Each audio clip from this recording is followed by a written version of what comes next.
Jack Harrington stood frozen in the executive bathroom, his trembling fingers fumbling with his silk tie for the 5th time.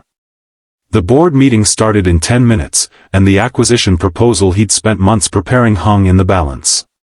But all he could think about was the call from his daughter's school principal that morning. "Mr. Harrington, I'm concerned about Emma's behavior. This is the 3rd time this month she's gotten into a fight." The bathroom door swung open. Jack quickly wiped the moisture from his eyes, but not before Olivia Chen, the company's brilliant new CFO, caught his reflection in the mirror. "Need a hand with that?" she asked softly, nodding toward his mangled tie. What happened next would change everything. But the secret she whispered while fixing his tie. That would transform not just his career, but his entire understanding of what truly mattered in life. 6 months earlier, Jack Harrington had it all figured out, or so he thought. As CEO of Meridian Technologies, he commanded respect in every room he entered. His corner office overlooked the Manhattan skyline, his calendar was perpetually double-booked with meetings that could make or break million-dollar deals, and his reputation as a ruthless negotiator preceded him across the industry. But at home? That's where everything fell apart. "Daddy, you promised you'd be at my science fair," 8-year-old Emma said, her voice small and hurt as Jack packed his laptop for yet another business trip. "Princess, I'm sorry. This deal in Chicago is huge, it could mean everything for the company." He knelt down, trying to meet her eyes, but she turned away. "I'll make it up to you, I promise."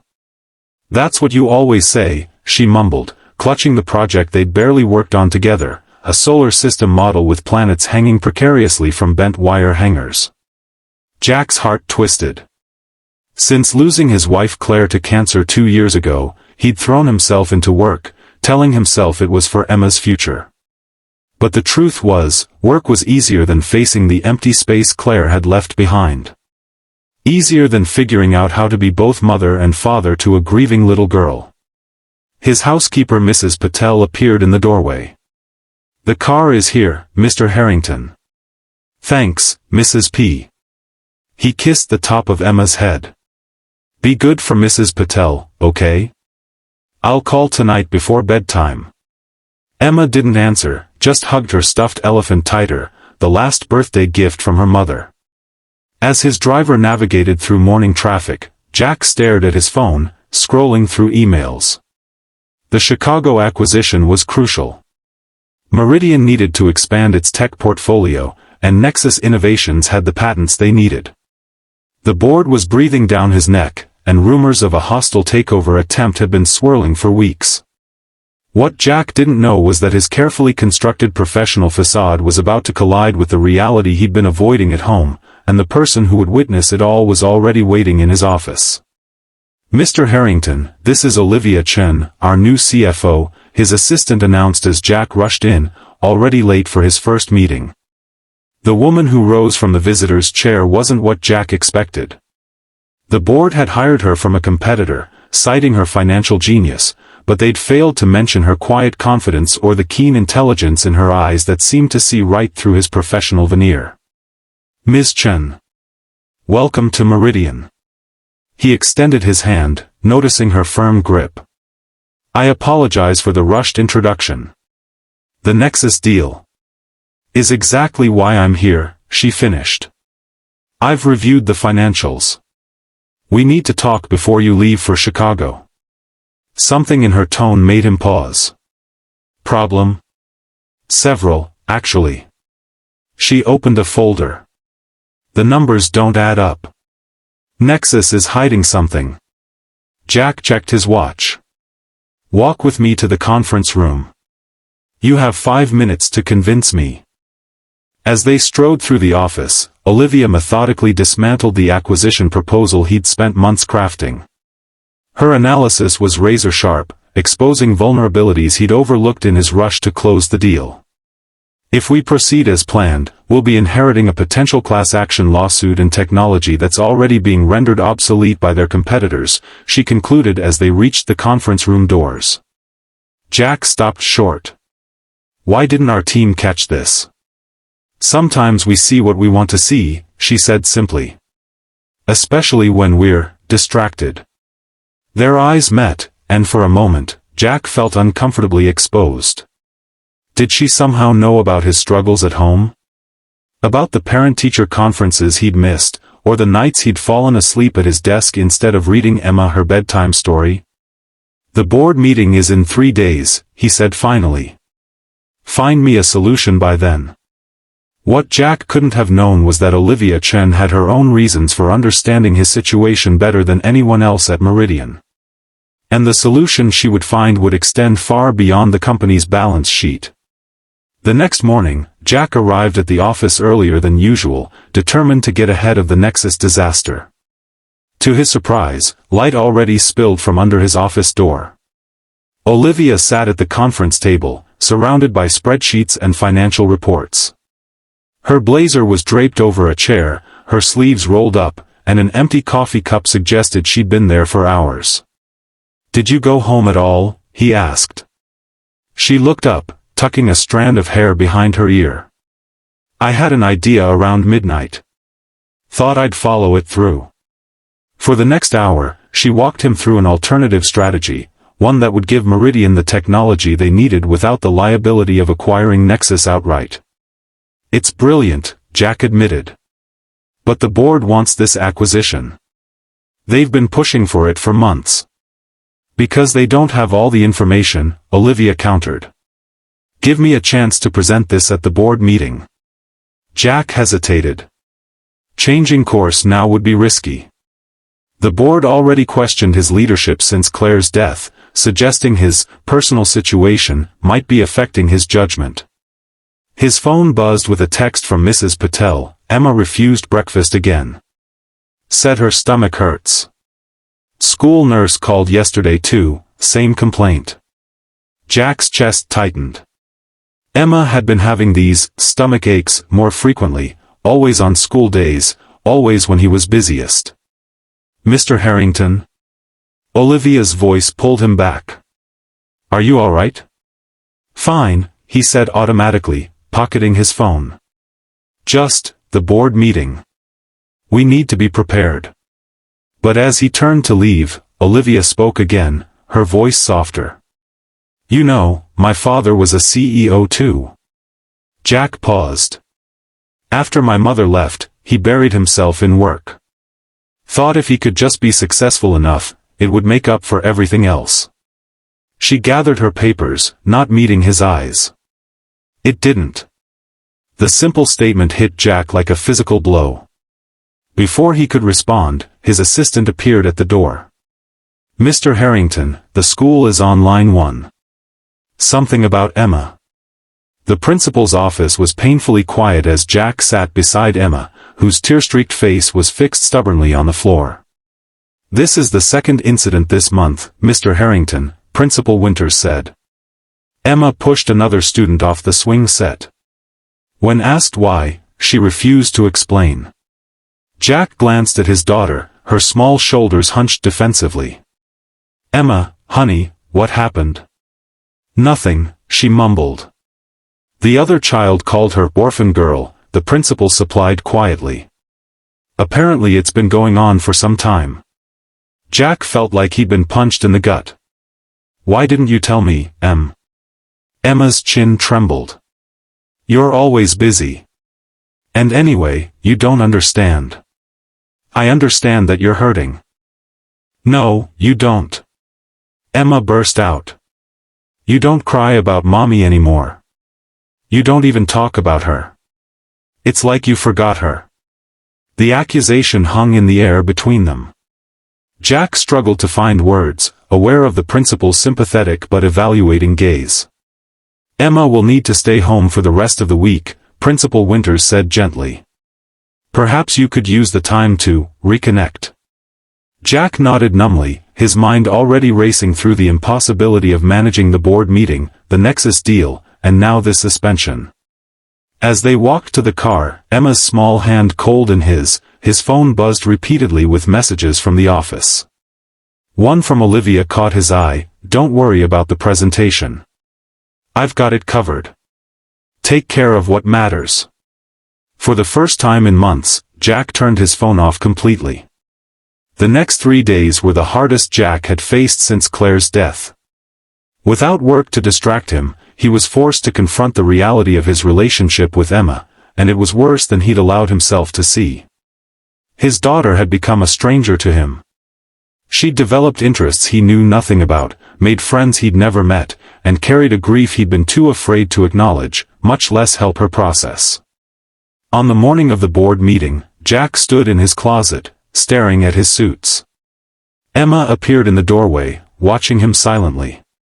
"Big day?" she asked, her voice small but less hostile than it had been. "The biggest," he admitted. "I'm a little scared, actually." Her eyes widened slightly at this confession. "You get scared?" "All the time." He sat on the edge of the bed, patting the space beside him. After a moment's hesitation, she joined him. "I was scared when Mom got sick. I'm scared about being a good dad to you. And I'm scared about this meeting today." "Why?" "Because I'm going to do something different. Something that might make a lot of people angry." Emma considered this. Is it the right thing to do? The simple question cut through all the complexity. Jack thought about Olivia's alternative proposal, about the flaws in the Nexus deal, about what Claire would have advised. "Yes," he said finally. "I think it is." Emma nodded solemnly. "Then you should do it. That's what Mom would say." Jack felt tears prick his eyes. It was the first time Emma had voluntarily mentioned Claire in months. "You're right. That's exactly what she would say." As he reached for his tie, Emma stood up. "Can I help? Mom showed me how once." Jack's hands stilled. "I'd like that very much." The executive bathroom was the last place Jack expected to have a breakdown. But as he stood before the mirror, Emma's words echoed in his mind alongside memories of Claire. His hands shook so badly he couldn't manage his tie, and for the first time since her funeral, he allowed himself to cry. That's when Olivia found him. "Need a hand with that?" she asked, her voice gentle as she nodded toward his mangled tie. Jack should have been embarrassed, the CEO caught crying by his new CFO minutes before a critical board meeting. Instead, he felt an overwhelming relief at not having to pretend anymore. "I'm making a mess of everything," he admitted. "Not everything," she said, stepping closer to fix his tie. Her fingers worked deftly, her presence somehow calming. "I saw you with Emma yesterday when you brought her to the office. You're trying. That counts for a lot." Jack was surprised. "You have kids?" "A son.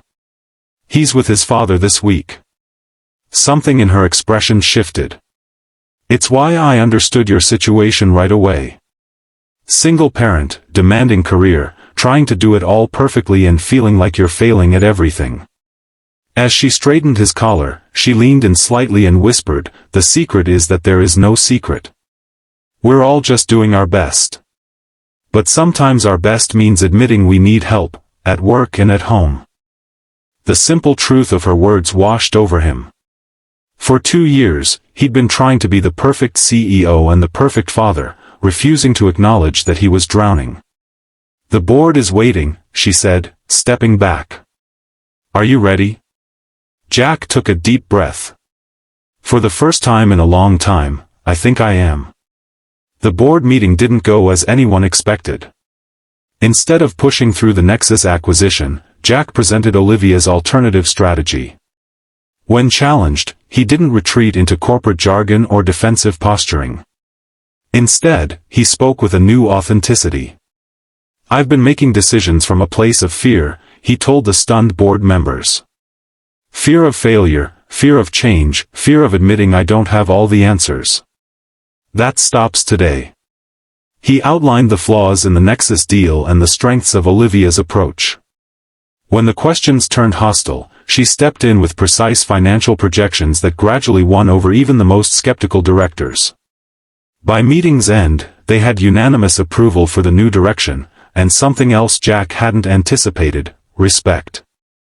Not the fearful deference he'd mistaken for respect before, but genuine appreciation for his transparency and vision. As the boardroom emptied, the chairman lingered. "That took guts, Jack. And it was the most impressive thing I've seen from you since you took the helm."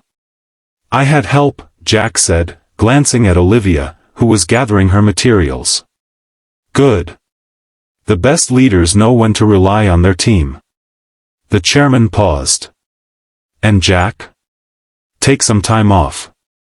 You've earned it, and from what I hear, there's a young lady who could use her father's attention."